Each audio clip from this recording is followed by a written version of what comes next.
This program is designed to provide general information with regards to the subject matters covered. This information is given with the understanding that neither the hosts, guests, sponsors, or station are engaged in rendering any specific and personal, medical, financial, legal, counseling, professional service, or any advice. You should seek the services of competent professionals before applying or trying any suggested ideas.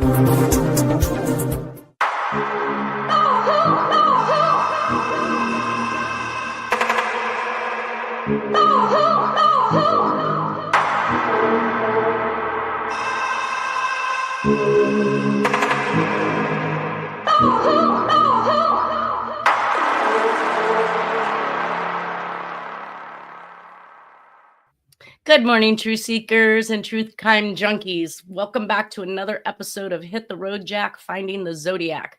I think I'm losing my words this morning. That was true crime junkies. Anyways, I'd like to welcome Nolan to the show. Good morning, everybody. Morning. And hopefully we will have Lindsay MacBrayer here with us because we will be discussing some of the letters that she has found in the John Walsh case that she thinks, or the Adam Walsh case, should I say, that she thinks are extremely interesting. I did get a chance this last week to decipher them. They're very hard to read. They're very muddied.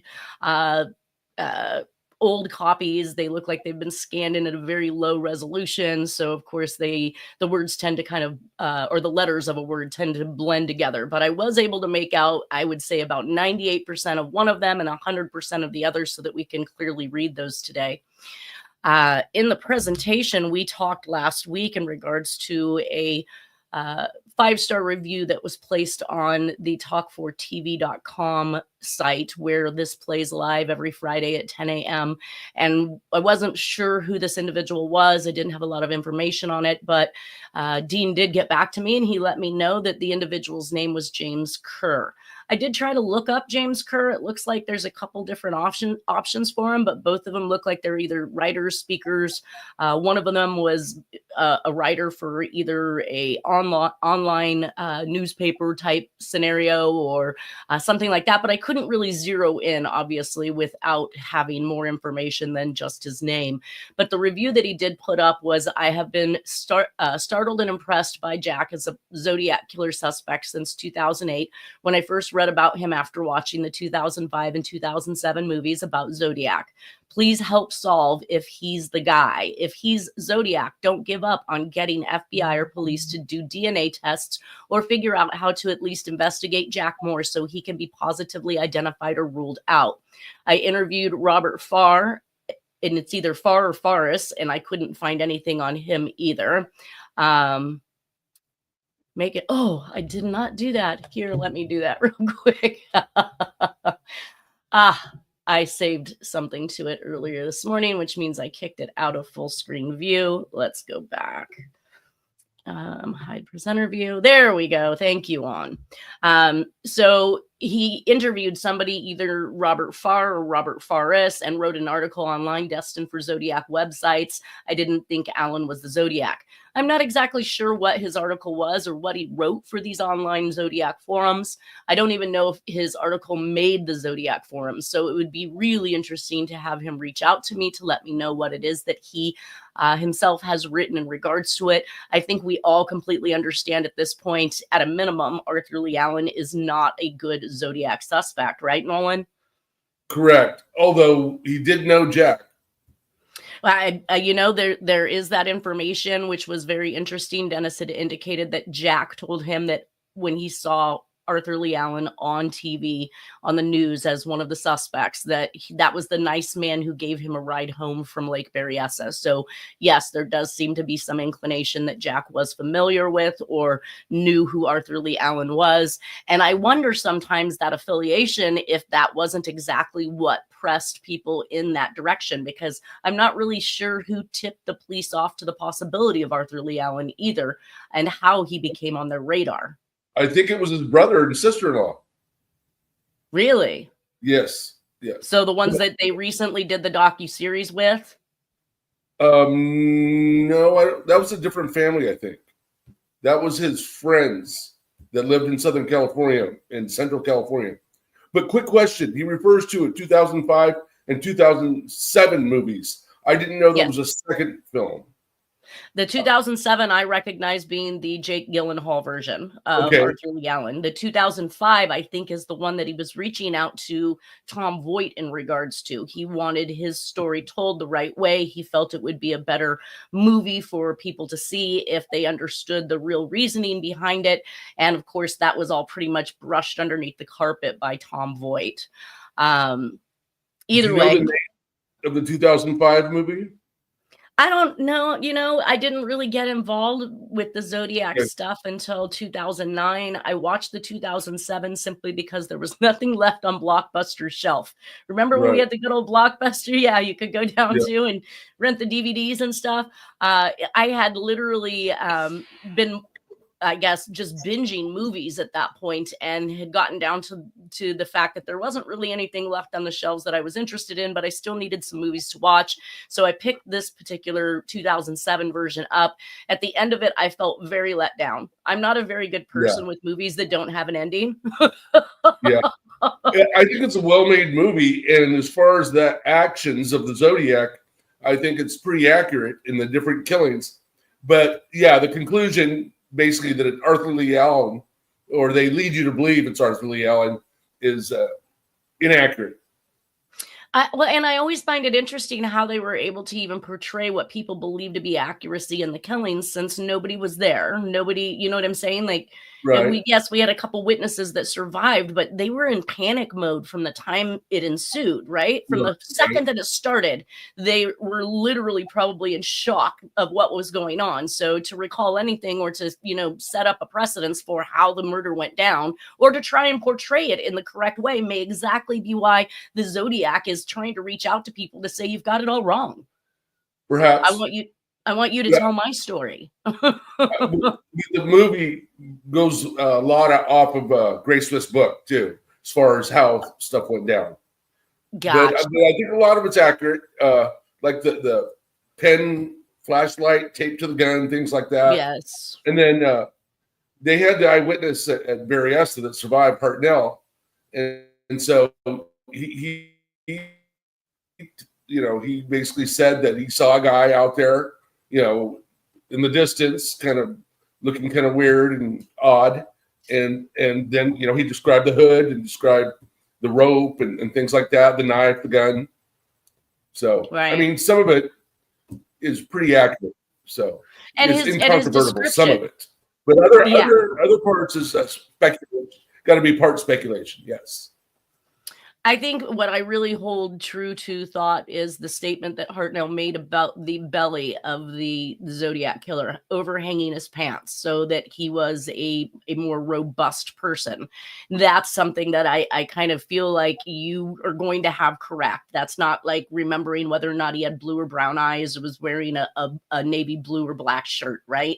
That's something that's, distinguishable about somebody. So whenever I see these new young suspects that come into play who are fit and who are slim and they're trying to act like this last guy that brought this new suspect forward is trying to claim that his dad was the Zodiac, when you can look, or his stepdad, when you can look at the stepdad and see he doesn't have an ounce of weight on him. So it goes back to many of these suspects during that time frame that were really fit, that does not fit that description that Hartnell gave. And we also he talked about a lumber with the way he walked. There were things that these other individuals are just, I think people are willing to negate these pieces of evidence in order to fit their person into the mold. Yeah. When I asked him to send evidence, he sent, I guess, a couple pictures. Has he sent anything else? No, just short of those emails. It was as if he wanted me to give him a phone call, but after you had the phone call with him and to kind of describe the way he was all over the place, I'm really not in the mood for that. I want you to focus in on what it is that evidence that you have that supports. I don't want to hear about this crime scene, this crime scene, this crime scene. I want to hear about what makes your person the person of interest. And I couldn't clearly get that out of him. And eventually he sent me a final email saying it was going to be his final email, that he's given me more than enough. And I'm thinking, you haven't given me enough. You've really given me not much nothing. at all, really. Yeah. No. Yeah, you've given me nothing. What is it? The B2K killer? He knew a lot more about that than Zodiac. Right. So I think he's trying to form fit, and maybe his father was a killer. I don't know. Maybe his father did work for the CIA. Again, I don't know. But I asked him for handwriting, and that's usually where I draw my line at. If you're willing to send me handwriting, then we can discuss it. But he's one of those individuals that wanted to slough off the fact that handwriting would solve this case, which I think is BS. It's a fingerprint, it's DNA. That's Why what not at least give an example and give a shot at it? It can't hurt. No, and that was disregarded, and I told him at one point that if he couldn't be honest and be straightforward with me in regards to what he's talking about, then I was going to tell him not to retain you, because there's no reason for us to be hush hush. The whole purpose of us doing this is to out everything, out all of the information and the truth, and to be, oh, hush hush, they're investigating it. If it's real, then you're gonna want everybody to know, not this 5-second blurb on the news that, oh, the Zodiac's been solved again, and then 3 weeks later, the FBI come back and go, that's not the guy. But nobody ever hears about that one. It takes me to find that. $50 to invoke confidentiality. Yeah, no. Crazy, dude. Well, that's about the way I was going with it, and I didn't want to say that out loud, so I'm glad you did. Anyways, I don't know. So, last week, we know that I sat in on a PowerPoint or in a presentation or a conference with a graphology group, in which case one of the presenters was doing a profile on the pizza bomber and on the anthrax letters. And of course, I didn't realize until after I'd already booked the conference that this was something that was going to happen. So of course, once I realized that she would be discussing the profile of the anthrax killer, I was absolutely enamored. I knew that I needed to be on this presentation, and everything happens for a reason. I don't often attend these conferences because my science is forensics, not necessarily the graphology, even though I'm doing my bit to learn and follow that as much as possible. The one that she started with was the pizza bomber, and I'm going to share that one with you today because I've subsequently spoken with her, and she is going to come on the show and give her profile for the anthrax and for the Zodiac. And then I'm supposed to send her some handwriting from Jack so that she can also profile Jack and have that prepared for us as well. Awesome. Right? I just wanted to give you kind of a little bit of a taste of the power that graphology has. And keep in mind that the letters that she did the profile off of on the pizza bomber, and for those that are not familiar with the pizza bomber, I have put up the players' names over here: William Rothstein, Marjorie Deal Armstrong, Floyd Stockton, Kenneth Barnes, and of course Brian Wells, who was the actual he was a pizza delivery man who attempted to rob a bank with a bomb collar around his neck that subsequently blew up, and of course killing him. Meanwhile, he was under the impression that it was just a fake bomb, but at some point he began panicking and rationalizing that he hears these timers that are about to go off, and they used kitchen timers, for gosh sakes. They're only 60 minutes long. Yeah, he knew exactly how long he probably had to accomplish this. Now, after he was dead and they found his vehicle, they found a 9-page letter in the rear of his vehicle that described a scavenger hunt that he was supposed to go on after having robbed the bank. And eventually, once he makes it to the final phase of the scavenger hunt, he will find the keys in order to release himself from this bomb around his neck. But as we saw in the media, as we saw in the media, he didn't have but minutes. So by the time he had left out of the bank and made it to the street, the cops were there. He was detained basically, but at a distance. The police officers did not want to get too close, knowing that he had claimed that he had a bomb around his neck. And subsequently, that bomb went off within minutes of them apprehending him and detaining him. So this letter here is one of 9 pages, and it, again, was found in the back of his vehicle. It was found not to be his handwriting. So, of course, we know that there are more than one suspect involved with this entire bombing escapade. Right. The FBI's... Where? What's that? Where did it happen? Oh, you know what? Erie, Pennsylvania. Oh, okay. You know what? I've got to go back to sharing. Oh, man. So I put up my full, stop sharing. I put up my full presentation, but failed to actually share that with everybody. So let me share the full presentation so you guys can actually see the letter. Did it share? There it is. All right. So this letter very much looks like somebody controlled their handwriting to the degree that they attempted to print like a typewriter. So it was very much disguised, as one would say, because nobody clearly writes exactly like a typewriter types, but this was fairly close in all aspects. And for that reason, the FBI said nothing could be determined from this particular handwriting because they attempted to write like a typewriter.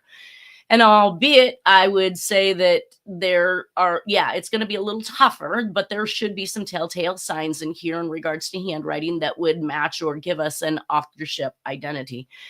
In the profiling range, the FBI was under the impression nothing could be profiled from this because the way the author wrote. So the gal that I sat in on the presentation with last week, she, mind you, is one of the few graphologists and forensic examiners that has completed the Secret Service education in profiling and in graphology and forensic document examination. She is a consultant for the FBI and a police department back east. And she took a look at these notes, and her first impression when she saw them was it looks like a instruction manual from a board game, which I kind of agree with her. We have a whole lot of underlining. We've got sectioned off boxes. We've got, A's, B's, 1s, 2s, 3s. We've got some very interesting attributes to this letter, which definitely screams instructions for something. So she went ahead and she gave her profile on this, and she said that he's a hoarder, he's intelligent, he's frugal yet had money, he's mechanically inclined, he has an explosive personality, mental health issues, he likes puzzles and games, and he's not a good liar and would confess if confronted. This profile was actually given on the Pizza Bomber, I think she said approximately 3 years before they stumbled across William Rothstein. So we all know, if you've seen the Pizza Bomber docuseries on Netflix, you will find that William Rothstein is literally all 8 of these attributes. What I really thought was interesting is when she said he's not a good liar and he would confess. And the reason for that is because he literally was confessing to a dead body in his freezer. That's how it kicked off the whole entire investigation into him and the Brian Wells pizza bombing case. So basically, when the detectives got to his house to find this body in the freezer, one of the first things that Mr. Rothstein said was, despite the fact I have this dead body in my freezer, you have to know this has nothing to do with Brian Wells. Out of the blue, for no apparent reason. It's what I like to refer to as the overdisclosure. You're making statements in regards to something that has no impact. Nobody asked you. Nobody brought this up. You just willingly gave this information up front without being asked for it. Right. So it is kind of incriminatory. Yeah. Yeah, 100%. I look at this all the time in many of the cases that I'm dealing with where, the individual, especially when they're my clients who are lying to me and they want to make an overdisclosure or help me out in my area of expertise. You start telling me why you think something is what it is. It's because you want me to believe that. I don't need you to tell me how to do my job. Let me do my job. I will come and tell you what I find.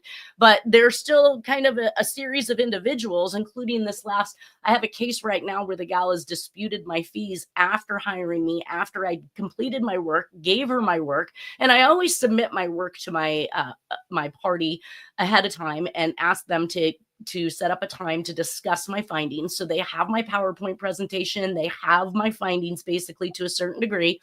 She was able to look and see that I did not come to the conclusion that she wanted. So instead of setting up a time to discuss this with me, because she already knew she wrote this stuff, she went and filed a dispute against me. And I'm still in the midst of fighting this. And it started back in July, the end of July, before I left to Alaska. Her overdisclosure is I want you to sign a non-disclosure. And when somebody asked me to do that, this is quite like this gentleman that reached out to us and wants you to have client privilege for him if he pays you $50.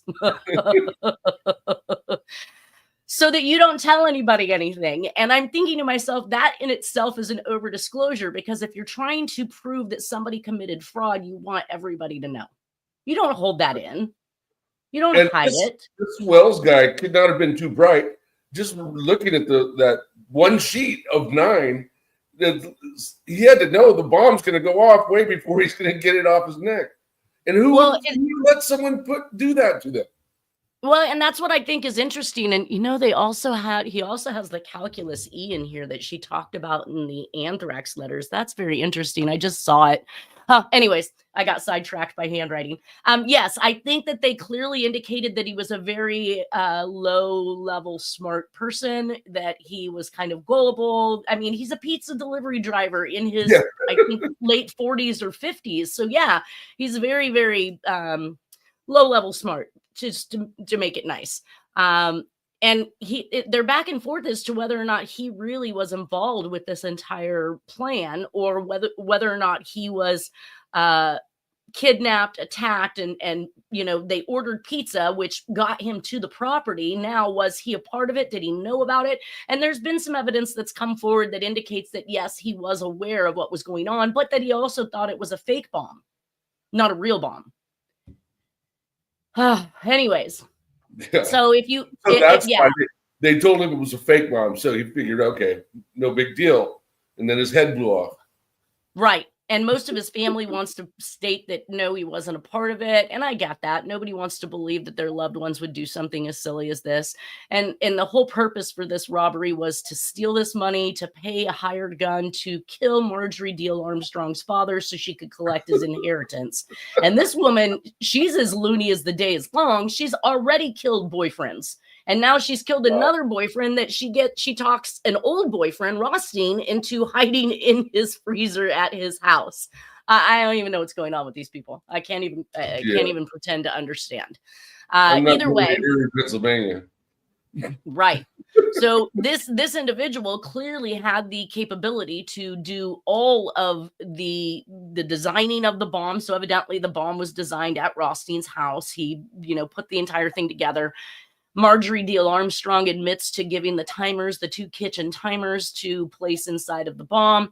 And of course, we now have them arguing, well, Rothstein died before he could even be arrested and convicted. Marjorie Deal Armstrong basically went upriver for it. I believe Floyd Stockton had been found culpable of some of it and has also been convicted and is doing some time. And Kenneth Barnes, I don't know to what degree he ended up in the middle of it, but he was the that was going to be hired to kill Armstrong's father, and all of that failed. Either way, I just thought that in the end, when she completed this profile of this individual, and she didn't really know a lot of the facts behind the case. So as I sat and listened, I knew more about the facts of the case than she did. And all she knew is that eventually 3 or so years later, when they actually stumbled across Rothstein, he was a complete match to all of these items in that profile. Now, she has indicated, though, that there could be several people who match these profiles. So while she gave this profile, this is what we're looking for based on the handwriting, wouldn't necessarily allow us to convict an individual of a crime simply because they carried these attributes or these characteristics, because we don't know that they'd act upon it. Whereas after they've done the bad deed, based on the handwriting and what she profiles, will match the person that they're looking for. And that is in fact what happened in this particular case. So when she gives a profile, as she's indicated, she did a profile on another individual that was brought to her by a female. And I'm not really, I think I know who she's talking about. I'm not exactly sure. She said that the individual has the similar profile to the Zodiac, and therefore they submitted this man's DNA to the FBI, but she indicates that they have not heard anything back. Once again, resonating is the fact that she said more than one person can match these profiles. So while this individual may have been a killer, it doesn't necessarily mean that he was the Zodiac. And when we started discussing age and time frame, she rationalized that the individual that she had just turned over to the FBI would have only been in his 20s during the Zodiac stuff. And I said, that's too young. Too young. Yeah. Too young, because when we back that up another 3 or so years to Sherry Jo Bates, it makes him even younger, right. 18, 19, somewhere around there. So I think that maybe even then, and she said, I'm an open book and I will keep that door open, because just because we said, yes, these characteristics are consistent with the Zodiac profile doesn't necessarily make him the Zodiac. So we're going to be doing all of this in hopes to show that Jack A is a good profile match. As we've all indicated, he has every capability that we're looking for to be the Zodiac. He has every opportunity, he has every proximity, and he has every bit of training that is necessary. And now we'll see how it fares out and what she thinks by the time we're done with that. I'm just overly excited. Yeah, I can't wait. Now, I still haven't seen, let me see, maybe I got a text from her. I have not. I asked her if she's on today, and quite frankly, she was texting me yesterday telling me she was working out getting Megan Walsh to come on our episodes next week, possibly. But now I guess I'm left to go over not understanding the information she sent me because she is not here. Is there anything else you can skip to and give her a little more time? Well, no, this entire week was predicated on the information that she gave me from the Walsh files, because we're following up that, man. Hi.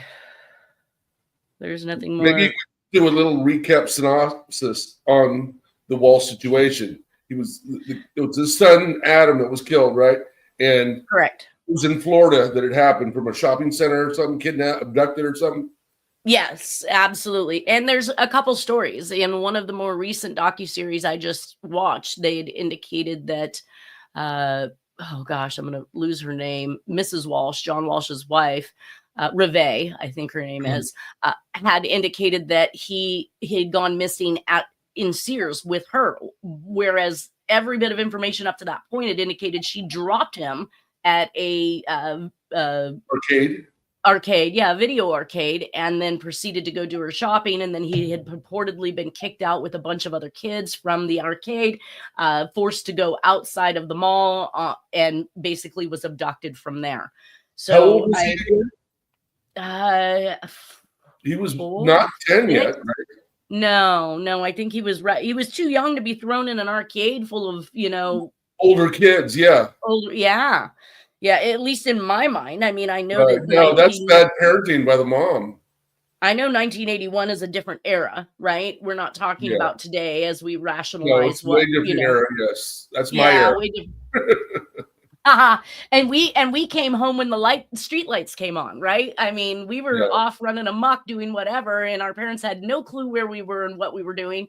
And when we got home, but we better be home for dinner, and we better be home before it's dark. That was really kind of our limitations. We would take the bus to the malls and arcades on our own without even our parents knowing.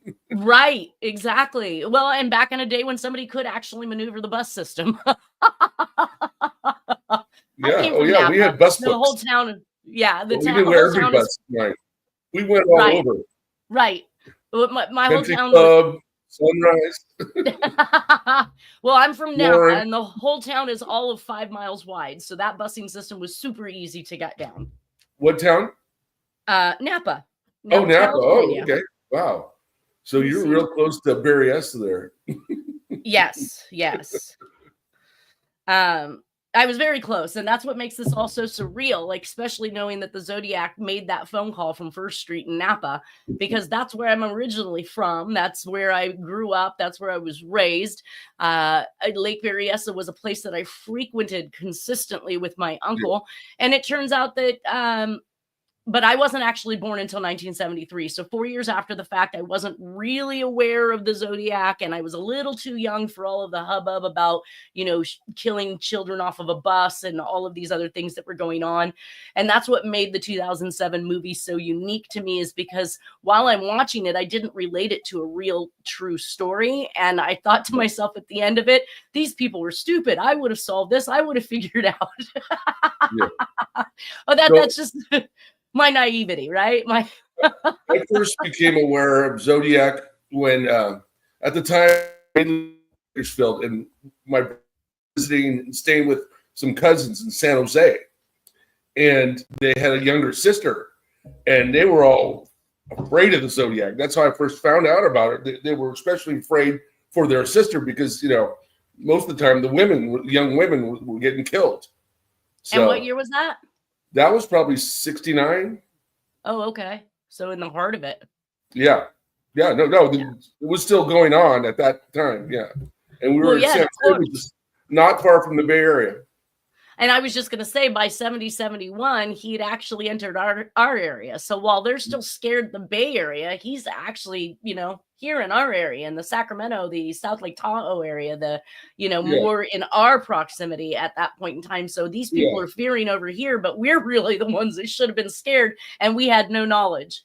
Right. And what's between San Jose and, say, Vallejo or Berryessa?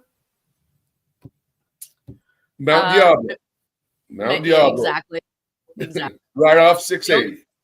Fairfield. It was almost as if you could see his trail that he was leaving behind as he's exiting the Bay Area and coming back towards the Sacramento area. We start to see letters to Fairfield, to other entities outside of Sacramento. Became one of the places that started receiving letters from this psycho.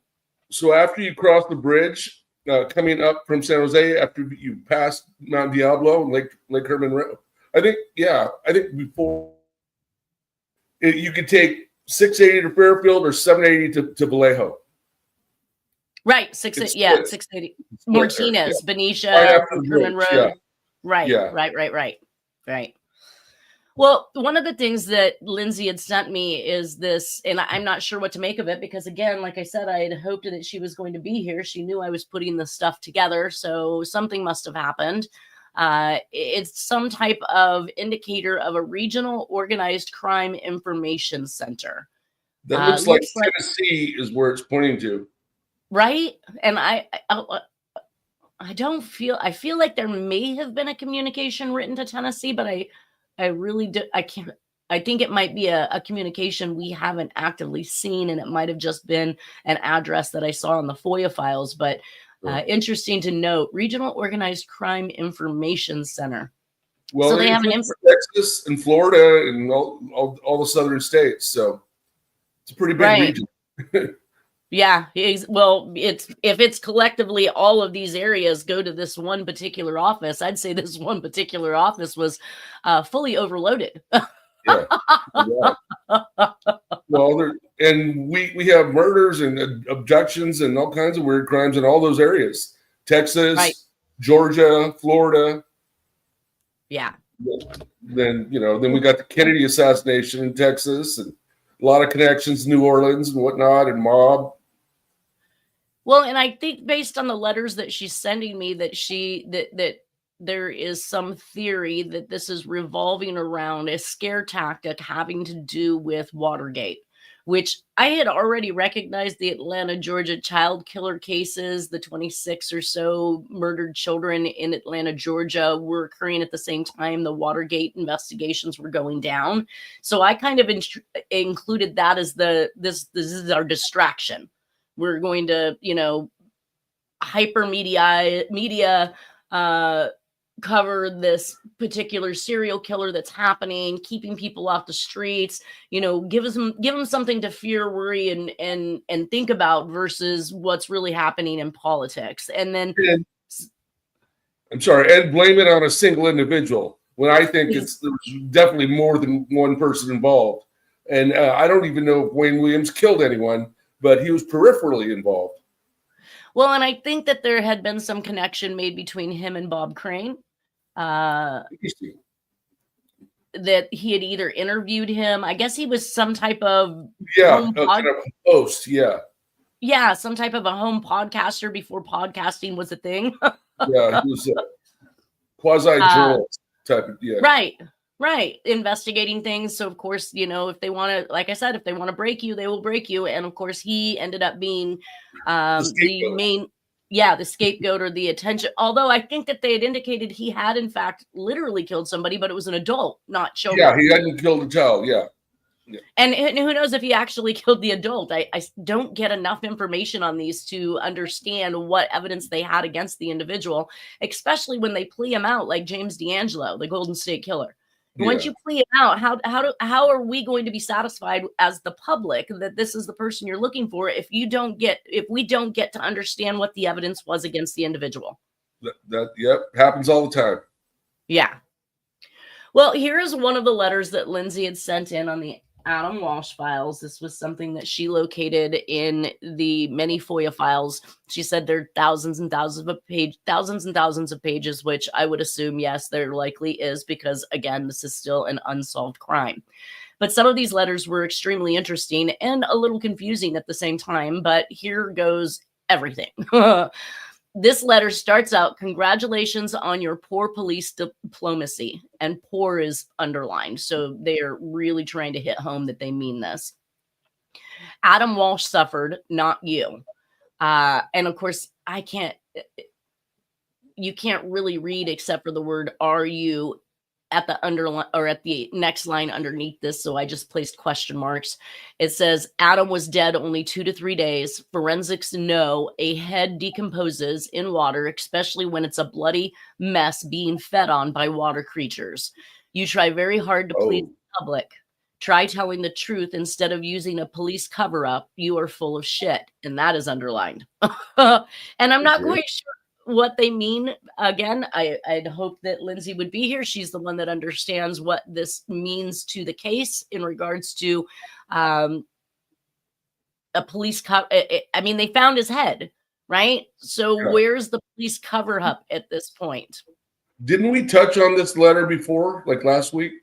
I started to try and read it, but it was so complicated to read. I didn't want to sit here and try to fight through what the words were. So I went back and I deciphered all the language. Okay. Next paragraph says, "I hope this crocodile language wakes you up. You are nothing special. Adam is quite a man. He makes his father look 3 months old. It's a miserable way to, and it's either even or learn, payment to assholes." I again don't understand what the theory is that this individual is indicating, other than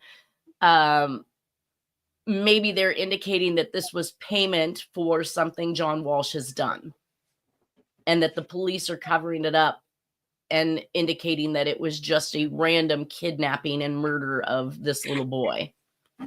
I don't know. Next page says, "Find out." To even learn, payment to assholes. Find out what happened. Police should be more sensible than sacrificing a 6-year-old child. Now that the state has custody of Adam, you can do some investigating. I don't approve of the way Adam had to meet death. This sounds like the murder company Adam kept with was on barbiturates with no rational thinking. Adam was a little friend to me, and his boyhood should not have ended with camp water. Police can be, I don't know what the word is, try a police hook or a police hook or book, and then the word think. And of course it says over. And then I couldn't really read most of this third page simply because it's not complete. It's partially cut off. There are a few words that I could determine, but a lot of it did not allude to a full sentence that I could make any sense out of. So it looks like this comes from a John Kesser and or Sam Martin. I hope this helps you, or I hope this helps your investigations, it looks like. And then it is signed off, but I can't again tell who signed off on it. So this is, I guess, just a letter of discontent with the way the police handled this particular case. I would think that you'd be more discontent with the way John Walsh handled the case, refusing the help of the FBI, not wanting to even proceed with the lawsuit against Sears for the untimely death of his son, because he's afraid evidently that his skeletons or whatever he's got hiding in his closet are going to be revealed, and likely would have been, because I believe the judge in that case was looking to force him to discuss these issues that Sears was bringing up about drugs and infidelity and all these other things that were known to have been going on in John's life during this time. Was the arcade in Sears or is it in the mall? No, I think you know, your traditional mall is typically the arcade's going to be separate. It's going to be one of the first things that you pass when you go in, because the whole goal is for them to cause your children to beg you uncontrollably through the entire mall process. Mom, can I play a video game? Mom, can I play a video game? Mom, can I play? Right. I feel like it's going to be one of those first places that you pass when you go into the mall, and a great place to drop your child off so you can go You just handle your drop them off business. so you can go shop. Yeah. That happens Right. all the time. But usually But the not kids are a little older. exactly. But Exactly. so how would Sears have liability? Because he got kicked out of the arcade, not out of Sears. They're trying to state that exactly. So I'm not sure if Sears was the owner of the mall at that particular time. Who I don't knows? know. Okay. Yeah. I mean, Sears used to be one of our biggest Yeah. department stores, and There are very few left, if any. Yeah, exactly. They've shut down here at the Sunrise Mall quite some years ago, and Right. they're kind of being phased out, just like Ward's or Mervyn's or any of these other used to be big department stores. So I'm not quite sure what this person is alluding to, other than the fact that they don't believe whatever it is that they're being sold at this point in time, maybe through the media in regards to the case itself and what's going on. And they made a comment that I thought was interesting. Makes his father look like 3 months old, like he's a baby, like his father's a baby. I was like, Yeah. you're in. And It's go ahead. no, go ahead. I'm sorry. Yeah, and he makes Adam seem like an adult. Right, and that And the the dad, 6-year-old yeah. is that mature. Yeah. And I think there was a I thought, Adam was a little friend to me. So you've got an adult writing about this 6-year-old Oh, so child. he's 6? Yeah, that's just bad parenting. The Yeah. moms would be slapped around. And I don't advocate violence against anyone, especially women, but that's just wrong. Exactly. Well, still no. Lindsay. All right, I'll strangle her later. As a serial killer would say.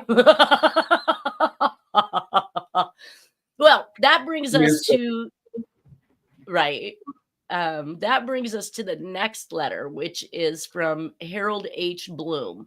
Address withheld for your own safety, which I find extremely interesting. But we did hear a little bit about Harold Bloom back when we were doing the Adam Walsh case. Harold Bloom was listed as one of the possible theories of what happened to Adam Walsh in a newspaper. He had indicated that he believed that Adam Walsh was retribution for Mr. Bloom having outed Nixon, I believe, in the Watergate scandal. So that's why I feel that he is trying to associate the happenstances of the child murder with either a distraction or a harsh warning to stop doing what he was doing against the then president, Richard Nixon, in regards to Watergate. He has, I guess, attempted to contact FBI, law enforcement. Now this letter is actually written directly to the Walshes. So here goes everything once again. This is written on April 28th of 1982, and it says, Mr. and Mrs. John Walsh, Hollywood, Florida. Dear Mr. and Mrs. Walsh. I wondered why, honestly, he had to write that twice. And then colon, which is something that I often saw the Zodiac use as if he was starting some type of a complicated list. And it says, Dear Mr. and Mrs. Walsh, colon, I know after all this time that you both are as shocked as I am about your son, Adam. If I could, I would have and would now give my life to have him return to you. I hope you will not think me a cruel man for what I am about to disclose. Perhaps it will even help you both at first, because it will be explained that your son was not just picked up indiscriminately from the mall and later murdered. It was for a definite purpose. That, I am sorry to say, is myself.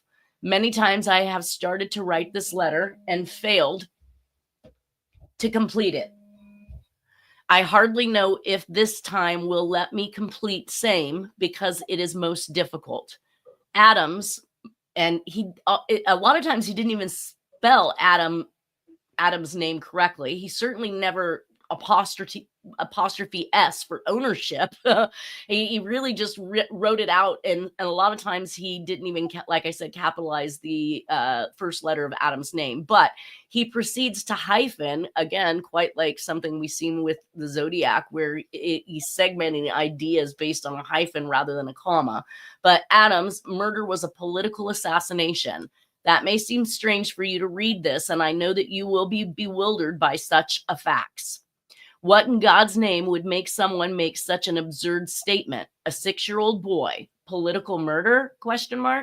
But the letter does not stop here like it did all those times before. That's what makes it so difficult to write. In the circle of the Vero Beach, Indian River County law enforcement, it is a well-known fact that it was a political killing. It is also a known fact to the Hollywood, Florida detectives, Mr. Hoffman and Hickman. This reason is probably why you were never told the truth about your son's murder, because we both know the reason. The parties responsible and know it would be impossible to prove in a court of law. Adam was abducted July 27th, murdered sometime shortly thereafter, and his head was held for deposit on the bank of a canal to be placed there and found on the date of August 10th. It was a death warning to me that my children and unseen grandchildren would also be dispatched if I continued to resist those that I have been in deadly combat, their deadly combat, with for the past 14 years. August 10th, 1974 was the reason for August 10th, 1981. I'm going to have to do some research into this, and I was hoping that Lindsay would give us, some insight. Maybe she's already done that research, but it goes on to say, this was the day that through my effort, a president resigned his office. Adam's murder was sandwiched in between two other equally brutal murders in Vero Beach in that time period. And I need to research that to find out what murders he's talking about.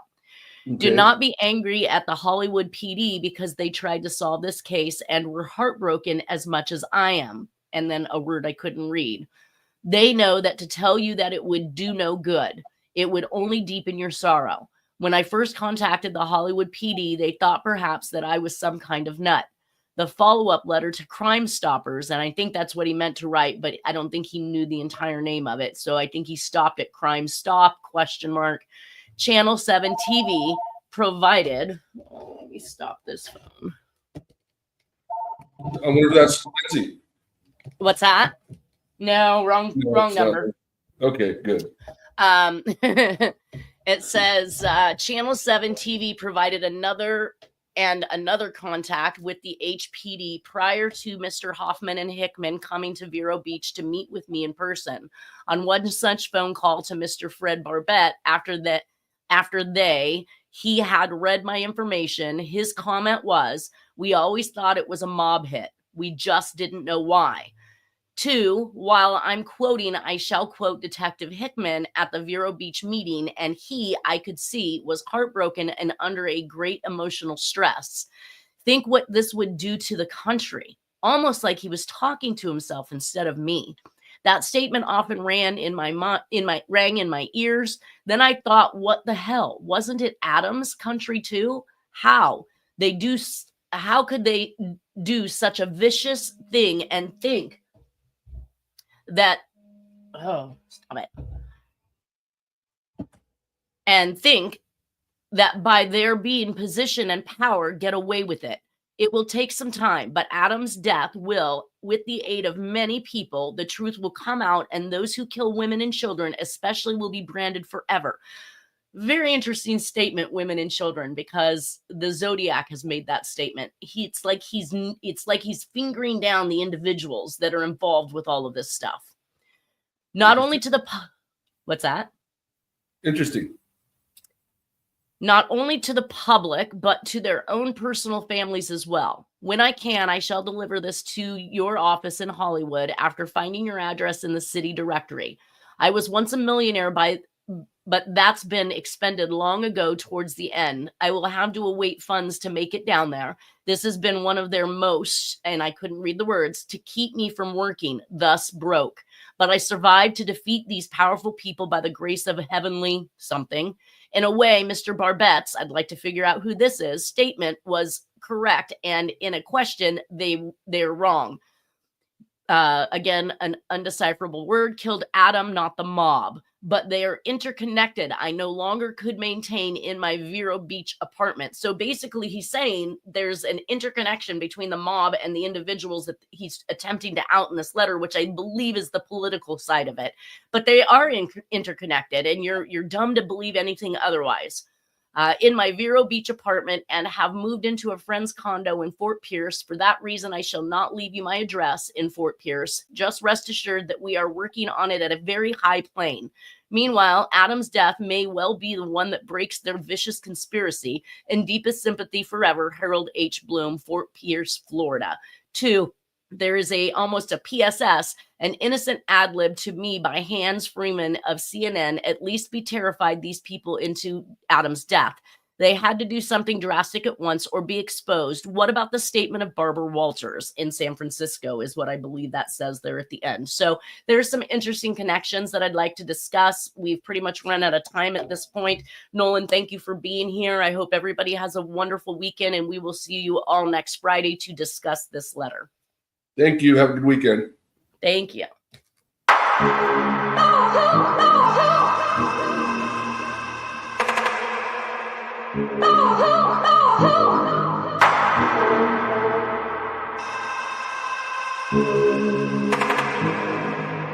Oh,